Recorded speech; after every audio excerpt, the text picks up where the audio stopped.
Olá, tudo bem? É um prazer estar aqui com você novamente. Muito obrigado por sua audiência, por você estar sempre cooperando, colaborando conosco. E eu sempre faço aqui um apelo, para você que está assistindo pela primeira vez, o nosso abraço e que o bom Deus abençoe você, toda a sua família. E se você não é inscrito no canal, se inscreva no nosso canal. É um prazer ter cada um de vocês aqui conosco. Hoje nós vamos aí ter mais um estudo, é o penúltimo estudo deste guia de estudo aqui da lição da Escola Sabatina sobre o profeta Daniel. E é importante você estar conosco, porque na semana que vem será o nosso último estudo. E nós vamos entrar no estudo novo, que vamos falar sobre como interpretar as Escrituras. Vai ser um estudo muito bom. Eu já fiz um vídeo sobre isso, fazendo aí uma introdução, e eu quero que você participe conosco, tá bom? Que Deus te abençoe. E, aliás, compartilhe também nossos vídeos. É muito importante você que nos vê. Nós postamos também, não só aqui no YouTube, mas também no Facebook, em outras redes sociais também. Mas é importante que você sempre esteja compartilhando conosco. O capítulo 11 do livro de Daniel, que é o assunto da lição dessa semana, da penúltima semana, é um texto muito desafiador. E antes de discorrermos sobre ele, alguns pontos devem ser apresentados logo de início. O primeiro ponto é que esse capítulo está linkado com os esboços proféticos anteriores do livro. Como nos capítulos 2, 7, 8 e 9, a mensagem profética se estende dos dias do profeta até o tempo do fim. Vemos também uma sucessão de potências mundiais que emergem, são poderes que muitas vezes oprimem o povo de Deus. Notamos também que cada esboço profético atinge o clímax com um final feliz. Em Daniel 2, a pedra destrói a estátua. Em Daniel 7, o Filho do Homem recebe o reino. Em Daniel 8 e 9, o santuário celestial é purificado mediante a obra do Messias. Este capítulo, o 11, ainda apresenta os reis persas e discute o destino deles e o tempo do fim, quando o rei do norte ataca o Monte Santo de Deus. Há também a descrição de uma sucessão de batalhas entre o rei do norte e o rei do sul e como essas lutas afetam o povo de Deus. O capítulo conclui com um final feliz, quando o rei do norte encara a sua ruína por meio do glorioso Monte Santo. Essa conclusão positiva sinaliza o fim do mal e o estabelecimento do reino eterno de Deus. Gabriel disse a Daniel que 3 reis ainda se levantariam da Pérsia. Eles seriam seguidos pelo 4º rei, que seria o mais rico de todos e provocaria os gregos. Depois de Ciro, 3 sucessivos reis exerceram domínio sobre a Pérsia. Cambises II, que reinou do ano 530 até o ano 522, o falso Esmerdes, que reinou no ano 522, não completou o ano, e Dario I, do ano 522 até o ano 486 a.C. O 4º rei é Xerxes, mencionado no livro de Ester como Assuero. Ele era muito rico e comandou um vasto exército para invadir a Grécia, como estava previsto na profecia. Mas apesar de seu poder, ele foi repelido por uma força menor de valentes soldados gregos. Não é difícil reconhecer Alexandre o Grande como o poderoso rei que surge em Daniel 11, versículo 3, e que se torna o governante absoluto do mundo da sua época, ou seja, o mundo antigo. Como ele morreu muito jovem e não deixou herdeiro, o reino foi dividido entre seus 4 generais, a saber, Seleuco ficou com a Síria e a Mesopotâmia, Ptolomeu com o Egito, Lisímaco com a Trácia e partes da Ásia Menor e Cassandro com a Macedônia e a Grécia. O que podemos aprender com essa variedade de nomes, datas, lugares e eventos históricos? Primeiramente, aprendemos que a profecia foi cumprida como previsto pelo mensageiro de Deus. A palavra de Deus nunca falha. Em segundo lugar, Deus é o Senhor da história. Podemos ter a impressão de que a sucessão de poderes políticos, líderes e reinos é impulsionada pela ambição de imperadores, ditadores e políticos de todos os tipos. No entanto, a Bíblia revela que Deus está no controle supremo e moverá a roda da história de acordo com o seu propósito divino, o que, em última análise, levará à erradicação do mal e ao estabelecimento do reino eterno de Deus.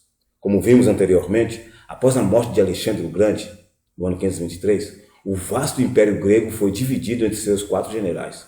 2 deles, Seleuco, na Síria, que ficava ao norte, e Ptolomeu, no Egito, ao sul, conseguiram estabelecer dinastias que lutariam entre si pelo controle da terra.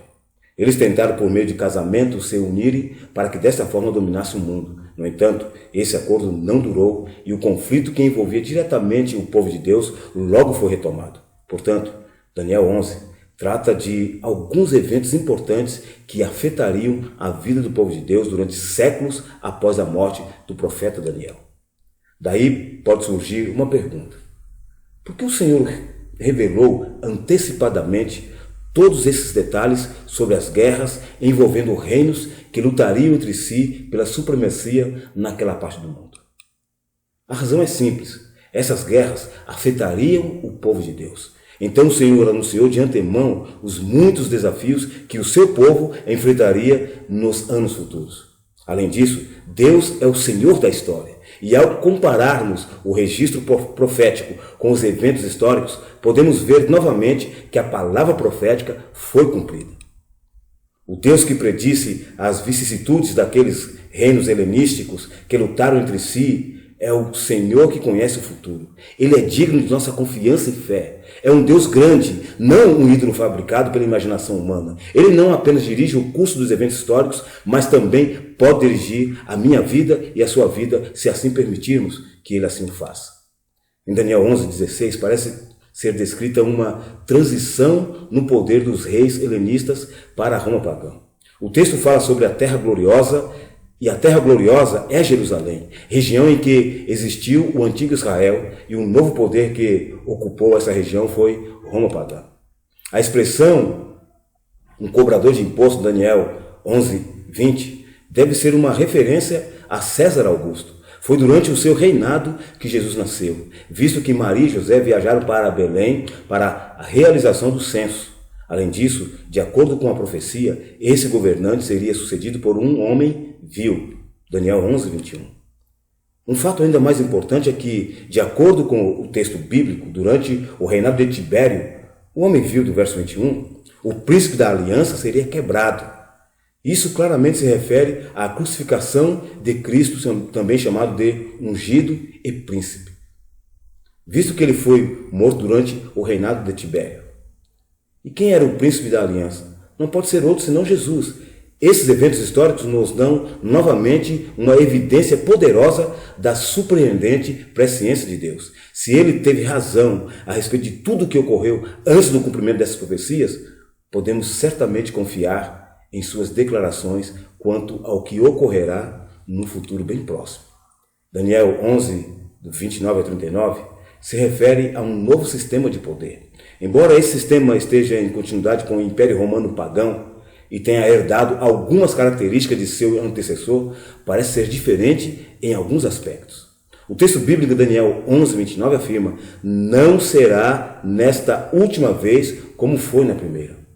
Ao examinarmos com mais profundidade, descobrimos que ele atua como um poder religioso, mirando seu ataque principalmente em Deus e em seu povo. E como foram esses ataques? Primeiro, ele se indignaria contra a Santa Aliança. Segundo, esse rei, produziria forças que profanariam o santuário e tirariam o sacrifício diário.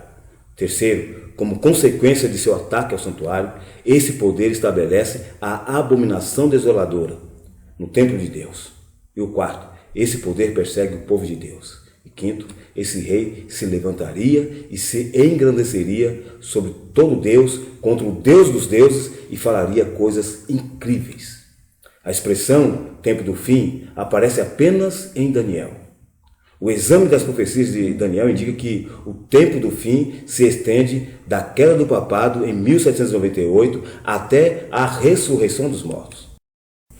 Rei do Norte. Esse nome primeiramente designa geograficamente a dinastia Seleucida, mas depois se refere à Roma pagã e finalmente à Roma papal. Sendo assim, ele não descreve uma localização geográfica, mas o inimigo espiritual do povo de Deus. Além disso, devemos também observar que o Rei do Norte representa uma contrafação do verdadeiro Deus que na Bíblia está simbolicamente associada ao norte.